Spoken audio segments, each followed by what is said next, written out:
Shalom, shalom frères et sœurs, que la grâce et la faveur du Seigneur soient avec vous. Bienvenue à l'heure du salut, moi c'est le révérend Gueux Narcisse Philippe et ensemble, n'est-ce pas, nous allons passer de très bons moments dans la présence du Seigneur. Avant toute chose, nous allons prier, n'est-ce pas? Seigneur, au nom de Jésus, nous voulons te bénir pour l'occasion que tu nous donnes de parler de toi. Seigneur, tu as dit que tu es avec nous tous les jours jusqu'à la fin du monde. Et nous voulons croire que ce matin encore, ta grâce et ta faveur reposent sur nous dans le nom puissant de Jésus. Bénis ta parole, bénis un auditeur, bénis une auditrice et fais du bien, Seigneur, au travers de ta parole. Que toute la gloire te revienne dans le nom de Jésus-Christ. Amen. Alléluia. Comme je vous le disais, soyez les bienvenus à l'heure du salut. Et en ce matin, nous allons ensemble écouter la parole de Dieu. Et je suis convaincu que le Seigneur nous fera du bien au travers de sa parole. Ce matin, je veux m'entretenir sur un thème avec vous, n'est-ce pas? Et ce thème, je l'ai appelé « Ce Jésus qui allait de lieu en lieu, faisant du bien. » Alléluia. Ce Jésus qui allait de lieu en lieu, faisant du bien à tout homme.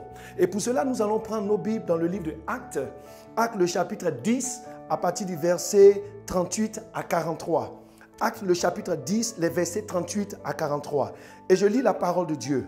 Vous savez comment Dieu a oint du Saint-Esprit et de force Jésus de Nazareth qui allait de lieu en lieu, faisant du bien et guérissant tous ceux qui étaient sous l'emprise du diable, car Dieu était avec lui. Nous sommes témoins de tout ce qu'il a fait dans le pays des Juifs et à Jérusalem. Ils l'ont tué en le pendant au bois.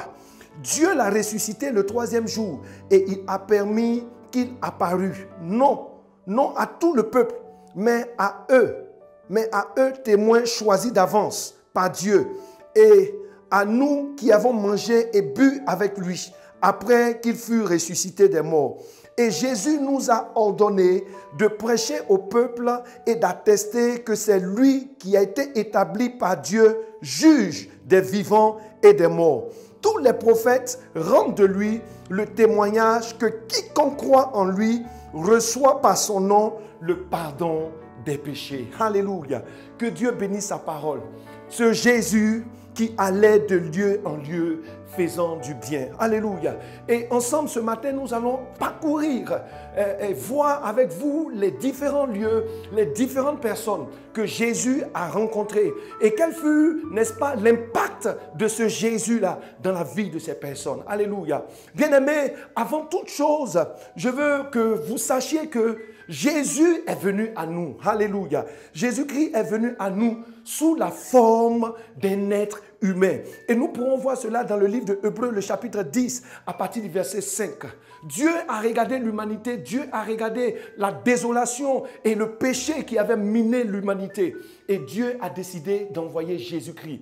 En Hébreux, le chapitre 5, le chapitre 10, à partir du verset 5, là-bas il est écrit que tu n'as voulu ni holocauste, ni sacrifice, mais tu m'as formé un corps. Alléluia. Je suis venu dire à quelqu'un que Jésus est venu à nous. Jésus est venu à nous sous la forme d'un être humain.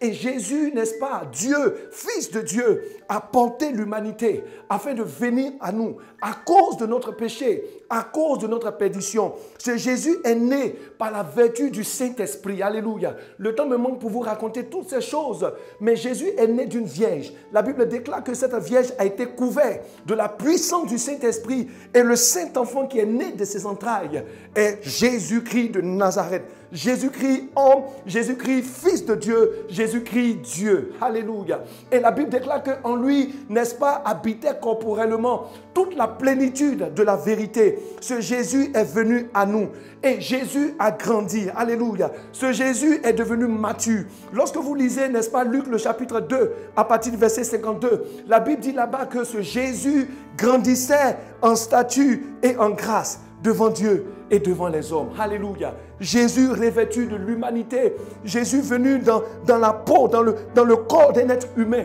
pour que vous et moi, nous soyons sauvés. Alléluia. Et ce Jésus, il a grandi, alléluia, est devenu grand. La Bible dit, à partir de 33 ans, Jésus a commencé à exercer son ministère. Et nous allons ensemble voir dans les différents lieux où Jésus est passé et les différentes personnes qu'il a rencontrées, alléluia. Parce que tous ceux qui ont rencontré Jésus n'ont plus été les mêmes, alléluia. Et Jésus, devenu grand, exerçant son ministère, Jésus a commencé à parcourir la Galilée, à parcourir Jérusalem, à parcourir Nazareth, à parcourir tout Israël pour annoncer l'évangile. Et les premières catégories de personnes chez lesquelles Jésus est allé chez des gens de mauvaise vie. Alléluia. Et quand vous regardez dans le livre, n'est-ce pas, de Jean, le chapitre 4, à partir du verset 16, Jésus là-bas a rencontré une femme. Cette femme, elle était samaritaine. La Bible dit qu'elle était d'une mauvaise vie. C'était une prostituée. C'était quelqu'un qui cherchait, n'est-ce pas, le mari des autres. Et Jésus l'a rencontrée à un puits. Et Jésus lui a dit, si tu connaissais le don de Dieu et celui qui te demande à boire, tu lui aurais toi-même donné à boire. Et l'eau qu'il t'aurait donnée coulera dans ton sein jusqu'à la vie éternelle. Je suis venu dire à quelqu'un peut-être qui mène une vie un peu de débauche. Tu es fatigué de cette vie, tu es fatigué de cette débauche, mais tu es comme lié. Je suis venu te dire que ce matin, il y a une solution pour toi. Alléluia. Et tout comme Jésus a rencontré cette femme samaritaine, la vie de cette femme samaritaine a été transformée.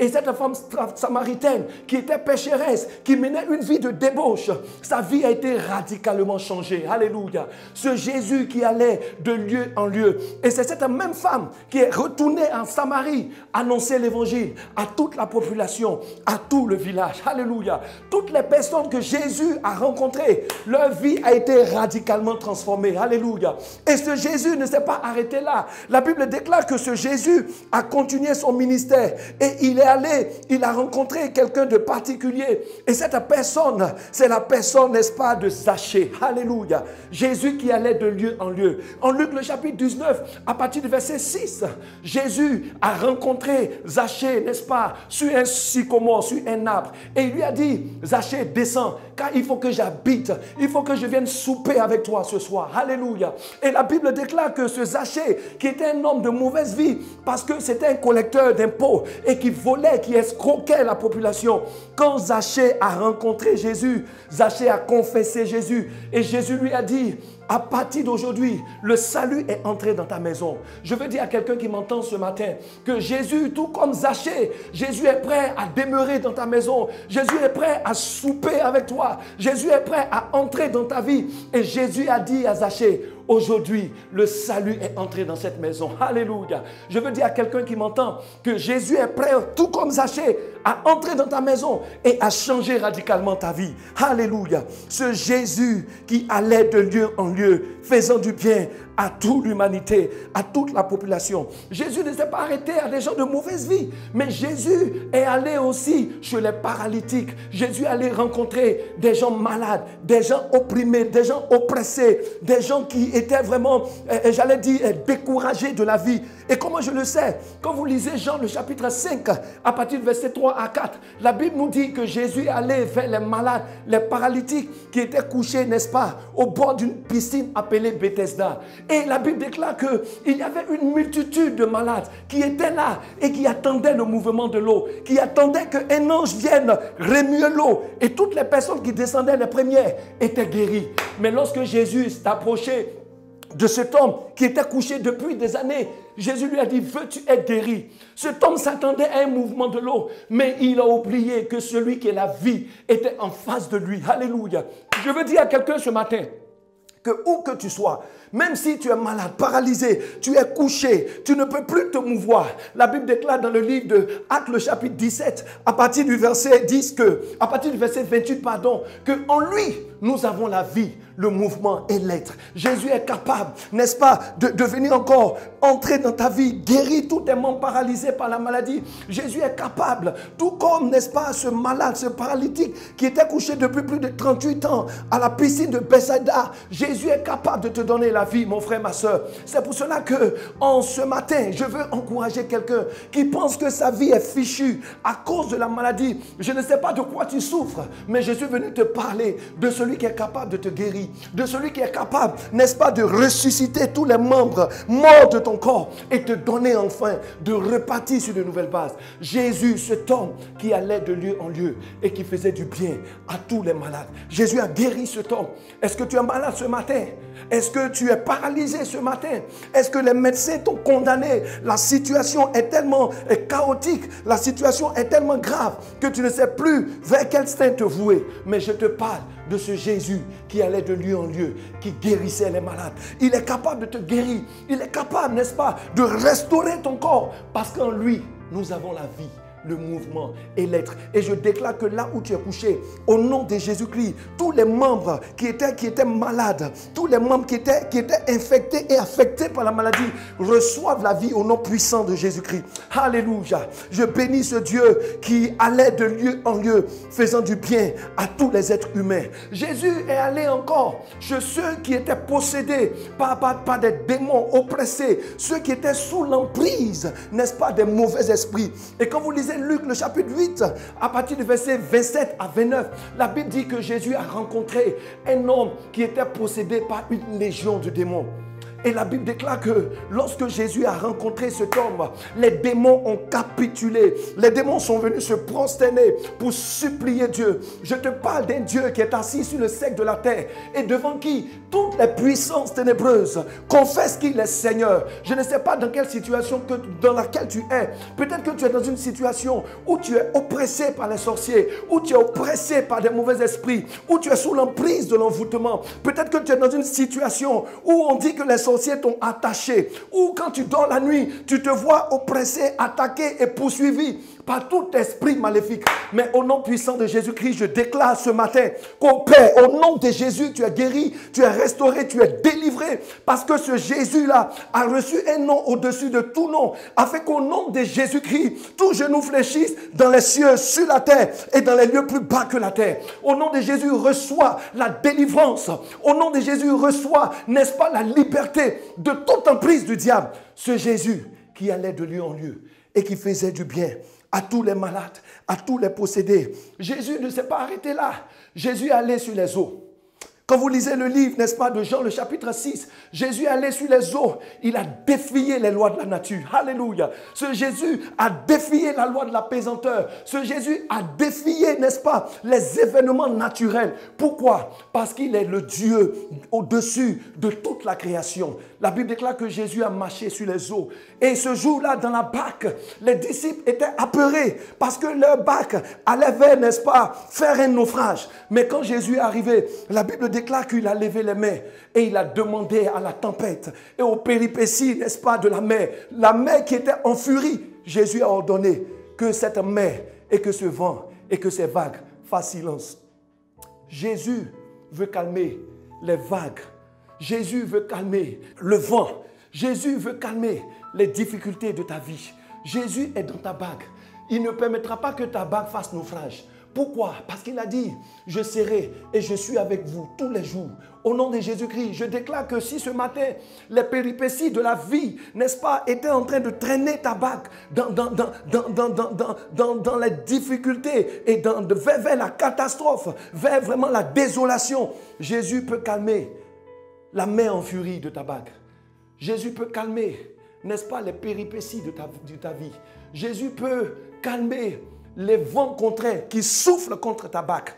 Et quand Jésus a calmé, la Bible déclare que les disciples émerveillés ont dit, quel est cet homme à qui même obéissent le vent et la tempête? Jésus est le roi des rois, le souverain qui peut calmer toutes les difficultés de ta barque. Jésus est celui qui peut conduire, n'est-ce pas, ta barque à bon port. Si seulement et si, toi qui m'entends ce matin, tu lui ouvres ton cœur et tu le reçois comme sauveur et Seigneur personnel. Jésus ne s'est pas arrêté sur les eaux. Jésus allait à la croix. Jésus allait à la croix. Ce Jésus qui allait de lieu en lieu, faisant du bien à tous les hommes. Jésus allait chez des gens de mauvaise vie. Il a rencontré la femme samaritaine. Il a rencontré Zachée. Jésus-Christ a rencontré des gens qui étaient sous l'emprise du diable. Ce Jésus qui allait de lieu en lieu. Jésus qui a défié les lois de la nature. Ce Jésus ne s'est pas arrêté là. Jésus allait à la croix. Et quand vous lisez le livre de Jean, le chapitre 19, la Bible déclare que ce jour-là, Jésus était à la croix, suspendu entre le ciel et la terre. La Bible dit qu'en plein midi, il y a eu de l'obscurité sur la terre.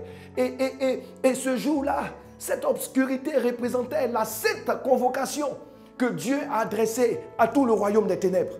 Le royaume des ténèbres est venu à la croix pour voir ce Jésus qui allait à la croix pour toi. Jésus allait à la croix et la Bible déclare qu'il a payé le prix. Il est mort pour toi et moi, mon frère. Il a donné sa vie pour que toi, tu ne sois plus condamné. Parce qu'il n'y a plus de condamnation pour ceux qui ont donné leur vie à Jésus-Christ. Il n'y a plus de condamnation pour ceux qui ont fait la paix avec Dieu. Il n'y a plus de condamnation pour ceux qui reçoivent Jésus-Christ comme leur sauveur et leur Seigneur personnel. Et Jésus, au milieu de ces deux brigands, Jésus a dit tout est accompli. Ce Jésus qui allait de lieu en lieu, la seule récompense que toi et moi avons pu lui donner, c'est de le blâmer et c'est de le clouer à la croix. Mais il fallait que quelqu'un paye pour, n'est-ce pas, le péché de l'humanité. Et la Bible déclare que Dieu a fait retomber sur lui l'iniquité de nous tous. Ce Jésus qui allait de lieu en lieu est mort pour toi et pour moi, afin que nous soyons sauvés. Et à la croix, il y a un des brigands qui a confessé. Il a dit, Seigneur, souviens-toi de moi lorsque tu viendras dans ta gloire.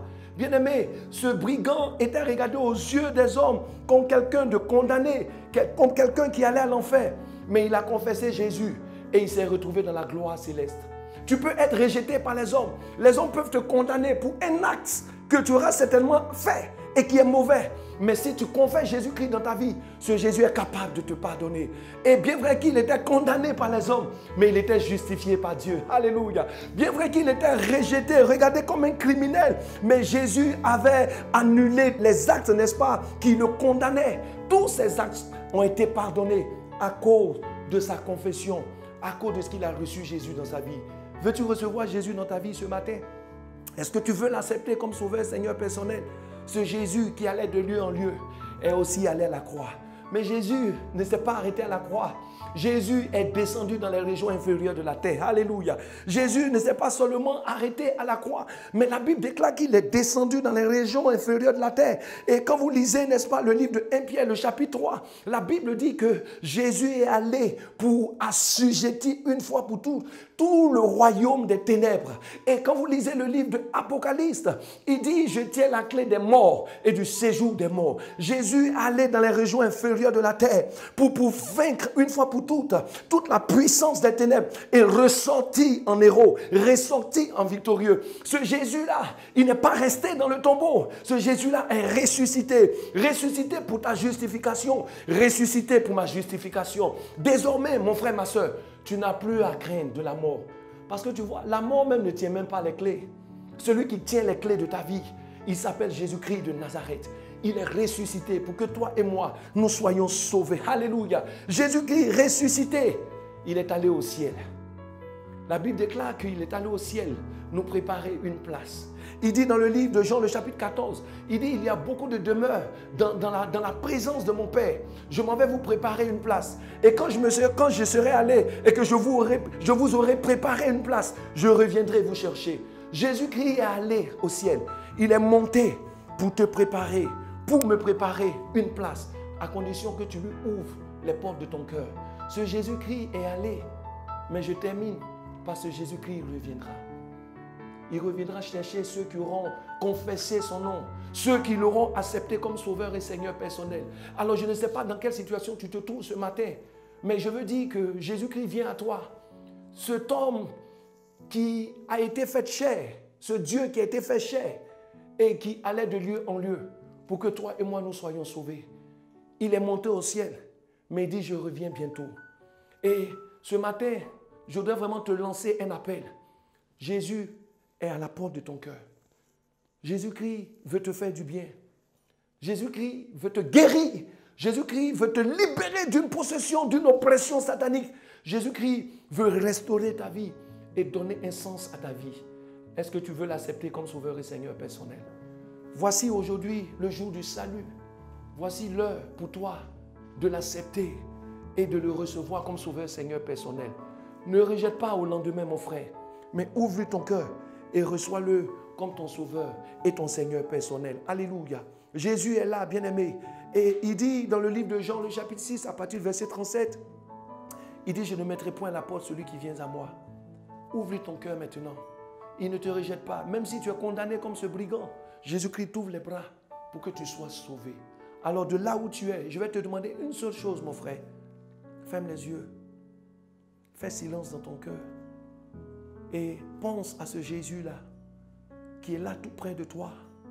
La distance n'est pas une limite pour le Seigneur Jésus-Christ. Où que tu sois, Jésus te voit, Jésus t'entend. Et fais avec moi cette prière.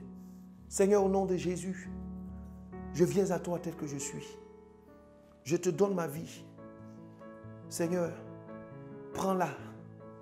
Reçois-moi comme ton fils ou comme ta fille. Pardonne mes iniquités. Efface mon nom du livre de la mort et écris mon nom dans le livre de vie. Fais de moi une nouvelle création. Fais de moi une nouvelle personne. Et que plus que jamais, je sois ton fils ou ta fille et que je te serve jusqu'à ton glorieux retour. Ou que la mort me reprenne auprès de toi. Merci Seigneur, parce que maintenant, je suis une nouvelle créature. Reçois toute la gloire dans le nom puissant de Jésus. Amen. Y a-t-il quelqu'un qui m'entend, qui est malade? De là où tu es, impose, mets ta main là où tu as mal. Et je suis convaincu qu'à l'instant où je parle, la puissance de Dieu te touche. Seigneur Père, la Bible déclare que tu as reçu un nom au-dessus de tout nom, afin que dans le nom de Jésus, tous genoux fléchissent dans le ciel, sur la terre et sous la terre. Et Seigneur, tu as reçu un nom au-dessus de la maladie, quels que soient les noms qui peuvent se nommer sur la terre. Christ, ton nom au-dessus de tous ces noms. C'est pourquoi, quel que soit le nom qui a été donné à cette maladie, Seigneur, à cet handicap, Seigneur, quel que soit le nom qui lui a été donné par les médecins, je déclare que le nom qui est au-dessus de tout nom arrive à ce mal et détruit le mal dans le corps de mon frère, dans le corps de ma soeur. Seigneur, même si cette maladie a été déclarée incurable, Père, par le sang de Jésus-Christ, je communique la vie à ton fils, je communique la vie à ta fille, et que de là où elle est couchée, de là où il est couché, qu'il se relève et que la guérison soit son partage. Reçois la guérison, reçois la puissance de Dieu, reçois la restauration de ton corps. Que Dieu te bénisse. Alléluia. Bien-aimés, que la grâce et la faveur du Seigneur soient avec vous. Shalom, shalom. Et que le Seigneur vous fasse du bien. À bientôt par la grâce de Dieu. Amen.